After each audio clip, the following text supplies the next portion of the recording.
ଆସିନଥିଲା ଆମ ଝିଅ ପାଠ ପଢ଼ିବ ବୋଲି ସରକାରଙ୍କର ନୂଆ ଆସ ସ୍କୁଲ ଯୋଜନାରେ ଆମ ଝିଅ ନାଁ ଲେଖିଲା। ସାର୍ମାନେ ନିଜେ ଆସିକି ତାର ନାଁ ଲେଖିଲେ, ତାକୁ ନେଇକି ସାଙ୍ଗରେ ବି ଯାଇଥିଲେ। ତ ସେଥିପାଇଁ ସାର୍ଙ୍କୁ ବହୁତ ବହୁତ ଧନ୍ୟବାଦ ଏବଂ ସରକାରଙ୍କୁ ବହୁତ ବହୁତ ଧନ୍ୟବାଦ। ଏବଂ ଆମ ଅଞ୍ଚଳର ପିଲାମାନଙ୍କର ବହୁତ ଉନ୍ନତି ହେବ। ଆମ ଝିଅ ଆମ ପାଠ ପଢ଼ିକି ଆମ ନାଁ ରଖିବ, ସେଥିପାଇଁ ସରକାରଙ୍କୁ ବହୁତ ବହୁତ ଧନ୍ୟବାଦ। ଆଶା ନଥିଲା ବୁଝିଲା ପରେ ଆଉ ପାଠରେ ନାଁ ଲେଖିଲି। ଏବେ ମୋ ଝିଅର ଭାରି ଖୁସି ପାଠ ପଢ଼ିବାର ସରକାରୀ ସୁବିଧାରୁ ଆଉ ବିଭୂତି ସାର୍ ହିମନ୍ତ ସାର୍ ମୋତେ ଯାଇକି ନାଁ ଲେଖିଲେ ଆଠଗଡ଼ରେ। ମୁଁ ପାଠ ପଢ଼ିକି ନାଁ ରଖିବି ଆଉ ଆମ ଘରର ପଡ଼ିଶା ଲୋକଙ୍କର ନାଁ ରଖିବି। ମୁଁ ପାଠ ପଢ଼ିବାର ଭାରି ଖୁସି ଅଛି। ହଁ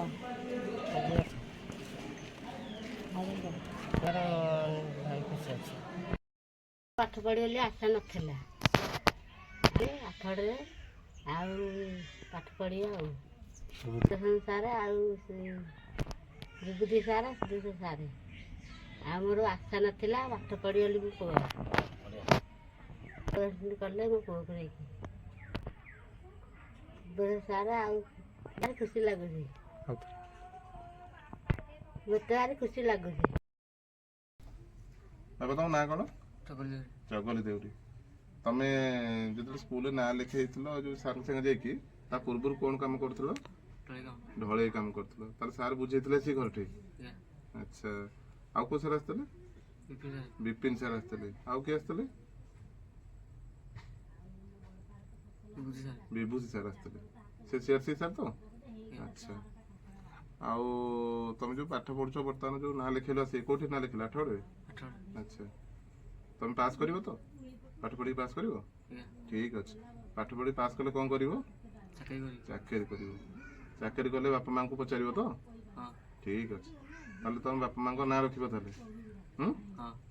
ଆଉ ତମେ ଶାରୀରିକ ପରିଶ୍ରମ ଯୋଉ ଯାଇକି ଢଳେଇ କାମ କରୁଛ, ସେ କାମକୁ ଏଥର କରିବନି। ଏବେ ତମେ ପାଠ ପଢିବ, ବୁଝିପାରିଲ ତ?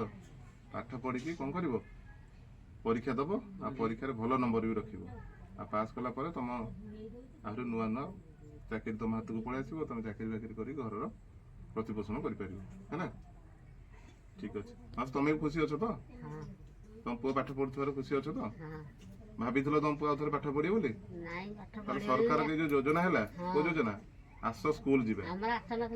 ହଁ, ସେଇ ଜିନିଷଟା ବର୍ତ୍ତମାନ ସେ ନାଁ ଲେଖେଇଲା, ପାଠ ପଢିବ। ଆଉ ତାକୁ ସରକାର ଯେତେବେଳେ ଯାହା ବହିପତ୍ର ଯାହା ସୁବିଧା ଦେବେ, ତାକୁ ସେ କାମରେ ଲଗେଇବ।